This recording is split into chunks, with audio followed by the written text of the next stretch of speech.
खुलुमबाय आं सिबि रानी ब्रह्म नोंथांमोनखौ आंनि एसबि बड' निउज चेनेलाव गासैखौबो बरायबावनाय थाबाय नोंथांमोननि थाखाय आं गोदान मोनसे भिडिअ लानानै फैबावबाय अन्नानै भिडिअखौ जोबजासिम नायलांदो आईपीएलनि फाइनाला जानानै थांबाय जेराव रयेल चेलेन्जार्स बेंगालुरु आरसीबीआ देरहादों। गोलाव बोसोर 17 बोसोर नेनायनि उनाव आरसीबीआ देरहादों। जाय देरहानायखौ गोलाव बोसोरनिफ्रायनो नेनानै दंमोन क्रिकेट मोजां मोनग्रा लाख लाख सुबुंफोरा। नाथाय जेन देरहानायजों लोगोसे थैनायाबो नेनानै दंमोन। रावबो सानाखैमोन आरसीबी देरहानायनि उनाव रंजानायाव 2 सुबुंनि जिउ खहा जागोन।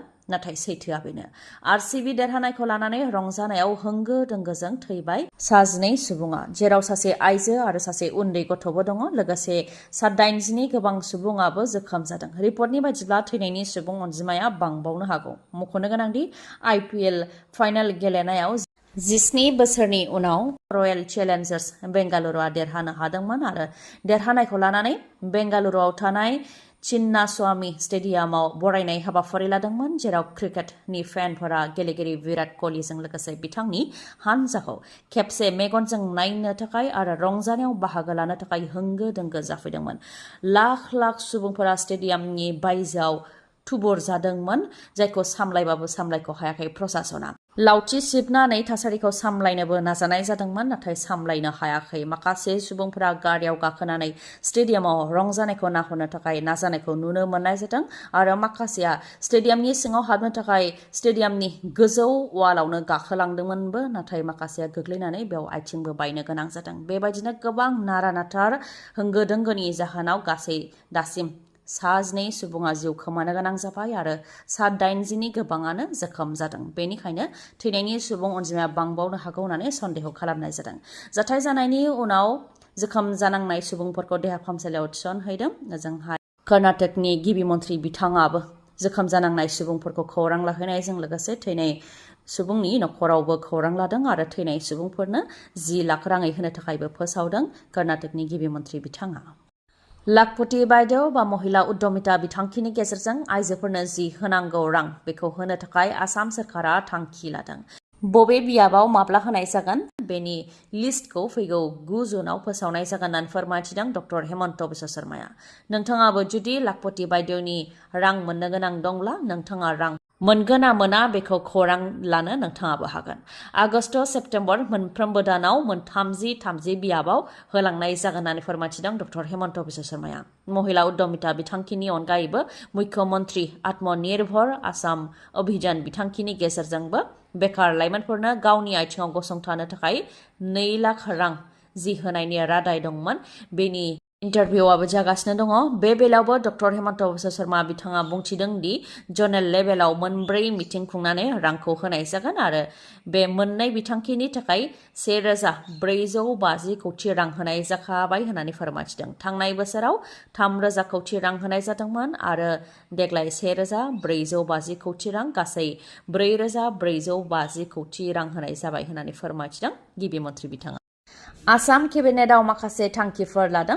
आसाम केबिनेटआव लानाय माखासे थांखिफोरखौ नोंथांमोननो मिथिहोनो आखायाव लाबाय। फाइनान्सियेल इयार 2025-26 नि थाखाय बिटिसिआव 843 कौटि रां होनो थाखाय फाइनान्सियेल सेंक्सन होबाय। बेनि अनगायैबो मोन 35 पस्टखौ रिडिजिगनेसन खालामनाय जाबाय, जेरै जिल्लानि सुप्रिन्टेन्डेन्ट अफ पुलिस एसपि नि डिजिगनेसनखौ सिनियर एसपि हिसाबै गनायथि होबाय। बेबायदिनो आसाम केबिनेटआव माखासे थांखिफोर लादों आसाम सोरखारा। माब्लाबा 40, माब्लाबा 30 आरो माब्लाबा 26। बिजेपि दोला बिटिसि बिसायख'थियाव मोनबेसे बियाबाव गेलेगोन बेयो दासिमबो रोखा जायाखै। उदालगुरिनि मोनसे मेलाव एमपि दिलीप सैखियाया बुंथिदोंमोन दि बिजेपिआ बिटिसिनि 40 बियाबावबो गेलेगोन होननानै। नाथाय बेसेबां मासियाव गेलेमारगोन बेयो दासिमबो रोखा जायाखै, बेखौ फोरमायथिदों डक्टर हेमन्त बिश्व शर्मा बिथाङा फोरमायथिदों दि मन्त्रि आरो एमएलएफोरनि रिपर्टनि बायदिब्ला बिटिआरनि 5 जिल्लानि मादाव 30 बियाबाव बिजेपिआ गेलेनो हानायनि गोहो दङ। मोनबेसे मासियाव बिजेपिआ गेलेनो हानाय गोहो दङ बेखौ नायबावनो थाखाय बिटिआरनि 5 जिल्लायाव आरोबाव मन्त्रि एमएलएनो 1 दान होबावनाय जाबाय होननानै फोरमायथिदों डक्टर हेमन्त बिश्व शर्माया। बिजेपिआ 30 बियाबाव गेलेगोन ना 26 बियाबाव गेलेगोन बेखौ जुलाइ दानाव थांखि लानाय जागोन होननानैबो फोरमायथियो। जायनाखि प्रमद बर' दैदेननाय UPPL दोलोआ NDA जों दङ आरो बिथांमोननि सानै MP आरो MLA फोरबो दङ। बेराफारसेथिं हाग्रामा महिलारियाबो रायजो सभा आरो गुबुन गुबुन बिसायख'थियाव BJP दोलोखौ मदद खालामबोदों। बेनिखायनो बिटिआरआव सान्थियै बिसायख'थि गेलेनायनि थांखि होननानैबो फोरमायथियो डक्टर हेमन्त बिश्व शर्माया। ओजोंहाय BJP आरो UPPLनिया लोगो दंमारो ना गैया बेनि सायाव प्रमद बर'आ मा फोरमायदों बेखौबो नोंथांमोननो मिथिहोनो आखायाव लाबाय। प्रमद बर' बिथाङा फोरमायथिदों दि फैगौ 8 अक्ट'आव CWC मिटिं जागोन, बेयाव थांखि लागोन। जोंनि दोलोनि थांखिखौ दिनै नङा गाबोन खोन्थानो नांखागोन होननानै फोरमायथियो बिथाङा। आरो जायनाखि BJPआ माब्लाबा मोन 40 माब्लाबा मोन 26 बियाबाव गेलेगोन होननानै गलाय गुजाय बुंबाय थादों, बेखौ लानानैबो BJPखौ आसि दिन्थियो प्रमद बर' बिथाङा। बेनि अनगायैबो प्रमद बर'आ बुंथिबावोदि आं AGP बा BJPखौ टारगेट खालामनानै बुङाखै। बड'लेण्डआव जेब्ला गोजोन गैयामोन बै समाव गोबां मानसिफोर जायफोर दा BTCनि राजखान्थियाव ओंखारदों बिसोरो आखायाव आखाइ हमनानै टिभियाव जिरायनानैल' गेदेर गेदेर खोथा बुंदोंमोन आरो गोजोन लाबोनो थाखाय बिसोरो BTCआव फैनो साहस खालामाखैमोन। 2008 2012आव दावराव जानायाव गोजोन लाबोनो थाखाय सासेबो BTCआव फैयाखैमोन। दा गोजोन फैनायखाय बयबो फैबाय होननानै बुंथियो प्रमद बर'आ। बड'फा उपेन्द्रनाथ ब्रह्मनि मुं लानानै बिसायख'थिनि केम्पेइन खालामनायनि उनाव EM अरुप कुमार देनि हेंथा खुद्रिदों आरो बिथांनि मुसुखा सावदों क'क्राझार रामफलबिलनि लाइमोनफोरा। बड'फानि मुं लानानै राजखान्थि खालामनायखौ सहायनाय नङा, बिथाङा सोर होननानै खुद्रियो बिथांमोनहा।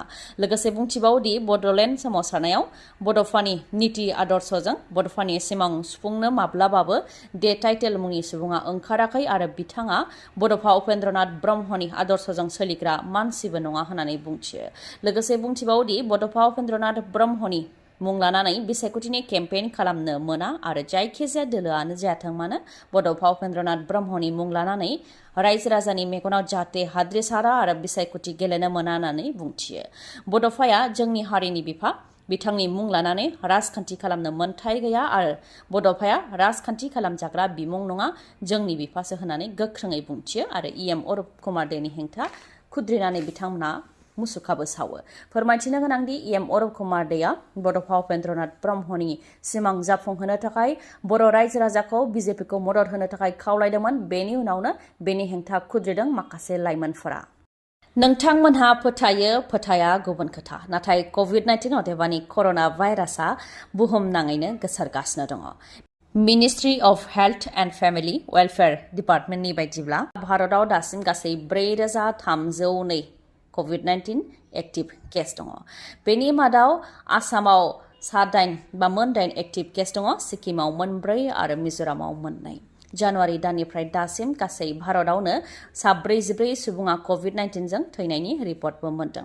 Ministry of health and family welfare डिपार्टमेन्टनि बेफोर गासै रिपर्टखौ नायोब्ला बेखौनो मिथियो COVID-19नि गोहोमा दासिमबो जोंनि भारताव दङ। नोंथांमोनहा फोथायो बा फोथाया बियो नोंथांमोननि खोथा, नाथाय गासै भारतावनो COVID-19नि गोहोमा दासिमबो सोलिगासिनो दङ। NIA केसआव गोग्लैनाय बारग' NDBफ्रा साफानि उनाव साफा गाव गावबागावनि जिल्लायाव फैगासिनो दङ। फिन आरोबाव 4 बारग' NDBनि सोद्रोमाफोर जायफोर NIA केसआव गोग्लैनानै दंमोन आरो गोलाव समनिफ्रायनो गुवाहाटी सेन्ट्रेल जेलाव बिथांमोनहा जोबथेजानानै दंमोन, बिथांमोनखौ दा बिश्वनाथ जिल्ला कर्टआव लाबोनाय जाबाय। 4 बारग' NDBनि सोद्रोमाफोर जायफोर NIA केसआव गोग्लैनानै दंमोन आरो बिथांमोनखौ दा बिश्वनाथ जिल्ला कर्टआव लाबोनाय जाबाय। बिथांमोननि मुङा जाहैबाय फारियै दानेश्वर बसुमतारी, बाबुल नार्जारी, अनन्त सरगियारी आरो पहर नार्जारी। गासै 4 बिथांमोनखौ बिश्वनाथ जिल्ला कर्टआव लाबोनाय जाबाय। आफां आसामनि देरसिन मेगननि फाहामसालिनि मादाव गंसे बङाइगावआव थानाय आइ हस्पिटालाव OCT मेसिन सफैबाय, जायनि गेजेरजों मेगननि जेंनाखौ हमदांनाय जायो आरो फाहामथाय होनाय जायो, जेरै मेक्युलार डिजेनेरेशन, डायबेटिक रेटिनोपैथी, ग्ल'क'मा आरो मेगन सिंनि दुखु मोननायखौ हमदांनो हानाय जायो आरो फाहामथाय होनाय जायो। OCTनि अनगायैबो गुबुन गुबुन सार्भिसखौबो मोननो हागोन, जेरै कर्निया, मेडिकेल रेटिना, ग्ल'क'मा इभेलुएशन, अकिउलोप्लास्टी, फार्मासि आरो अप्टिकेलबो दङ।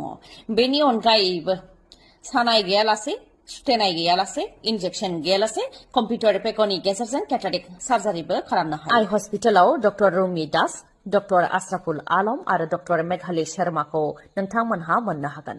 डक्टर रुमि दासआ तामिलनाडुनि Aravind Eye हस्पिटालनिफ्राय फैगोन बिथाङा कर्निया आरो cataract specialist MBBS MS ophthalmology आरो टपिकल फेक' सार्जारिनि एक्सपार्ट बिथांजों लोगोसे MBBS MS eye specialist ophthalmology phaco' surgeon doctor Ashraful Alam आरो MBBS MS eye specialist ophthalmology doctor Meghali शर्माखौ मोननो हागोन खम बेसेनावनो नोंथांमोनहा फाहामथाय लानो हागोन थङा जाहैबाय बङाइगावनि लवार आसाम हस्पिटालनि उल्था दिगाव थानाय बास स्टेन्डनि साखाथियाव कन्टेक्ट नाम्बारा 6900949900 गोजोन्थों दिनैनि भिडिअआ एसेनोसै गाबोन आरो गोदान भिडिअजों लोगो मोनफिनबावगोन नोंथाङा दासिमबो आंनि चेनेलखौ साबस्क्राइब खालामाखैबा अन्नानै साबस्क्राइब खालामदो लोगोसे लाइक कमेन्ट आरो शेयार खालामनो दाबाव गोजोन्थों